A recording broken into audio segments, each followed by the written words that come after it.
এটা হচ্ছে গলায় ফাঁস। উবের হনুমান আছে। আর আমি বলি, আমি কেন বলি কেন ফাঁস, এই না প্রশ্ন। এই জায়গার দায়িত্ব আমি, যেমন কমিটি আমাকে রাখছে, আমার দায়িত্ব। আমি উপরে মার কাছে শুই থাকি, ভক্তগুলি চলার সঙ্গে আসি। কোনো ভক্তে যদি প্রশ্ন করে, আমি সেই প্রশ্নের জবাব করার চেষ্টা করি। ভক্তে চরণ ধরি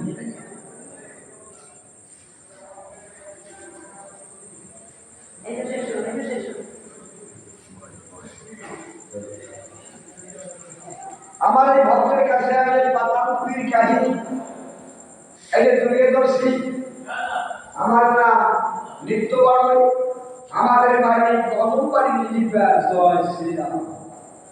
এটা হচ্ছে তেতার যুগে পাতাপুরীর কাহিনী। রাবণের ছেলে মহিরাবণ রাম লক্ষ্মণ অগ্নিদের সুইছে পাতাপুরী মা ভটের বলিয়ে, আর মহিরাবণ মায়ের সাধনা করেছে পাতাপুরী। মায়ের বলছে মহিরাবণ, আমার মুক্তি হবে কবে বাবা? তোমার মুক্তি কবে হবে জানো না? যদি রামের ভক্ত হনুমান এই পাতাপুরী যেদিন আসবে সেদিন হবে তোমার মুক্তি।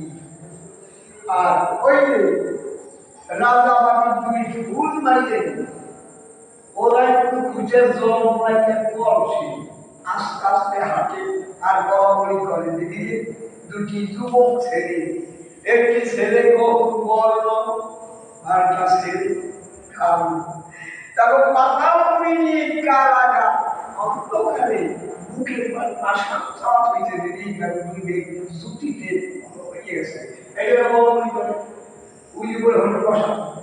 হনুমান গান বাড়িতে শোনে, ওরা কি করা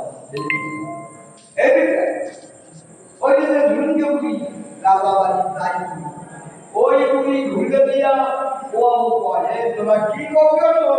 আমি রাজার কাছে বলবো। ওরা কয় কি রামা, আমরা কিছু বলি নাই, আমরা শুনি না। ওরা তাই সরে গেছে। হনুমানের কি ভাষে নিজেকে বুঝি ছাড়া পাবে না কেন?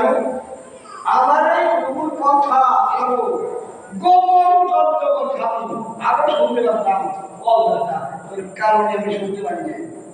হলুদ ন্যাস বুড়ি গলার ব্যাগ দিয়ে ওই হলুদ ন্যাস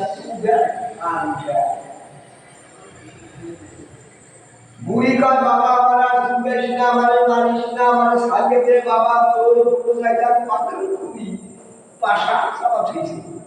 হনুমান বুড়িয়ে ছেড়েছে পাতাপুরী, দেখে দুইদের বুকে পার পাশা পাশা দেখে এখন আমার মুখের পা জেনে যা বলছি পাশা লেখা তৈরি। আপনাদের পালন করতে হবে, তবে আমরা বুকে পা থাকবো।